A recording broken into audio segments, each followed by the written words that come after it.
We've got our spool of thread here, and that's going to go on the spindle right here. If you have a large spool of thread, you're going to put the large holder on the other side of it, just like that. Okay, so one thing to notice when you are threading a machine or threading a bobbin or winding a bobbin is some spools have a little notch in them right here, and that's to hold the thread so that it's really like nice and easy like that. The problem with that is sometimes when you're threading the machine, Mickey, do you want to grab that for me? I don't know where Mickey is. Sometimes when you thread the machine and it gets caught. So you want to put this notch, if you have it on your spool, you're going to put that on the back like this.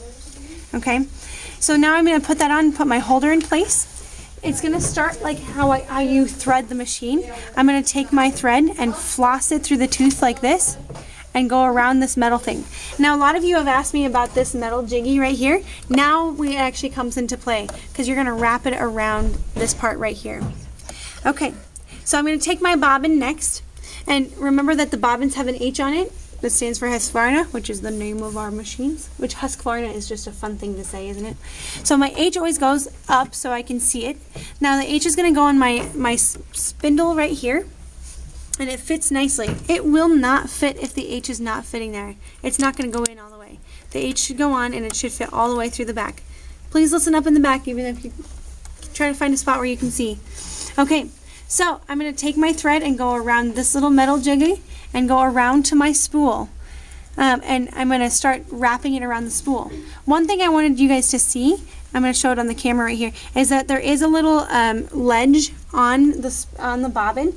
Try to wind it in between the edge, or the ledge and the edge of the bobbin. That's the sweet spot of winding. So you're going to start there. And you're going to wrap it around several times. I don't have a magic number for you. Just wrap it around so it's really tight. Boop, boop, boop. And then when you have extra thread, here's the third knife. You can cut off your extra thread. Now, if I were to just do anything right now, nothing would happen. You have to engage the bobbin by pushing in and down. So it follows the curve just like that.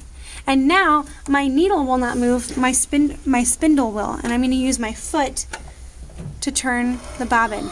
Isn't that awesome? Okay, so if you have extra thread hanging out, do we have scissors in there? If not, well, I would cut this off as best as you can because it gets kind of just annoying. Do not go fast when you're winding your bobbin. You actually want to go kind of slow because if it winds irregularly, it's going to mess with your project completely. You will mess up your project. So I go nice and slow, and I actually watch it to make sure that it's threading evenly and straight. If it pulls oddly or tightly, I stop and I redo it.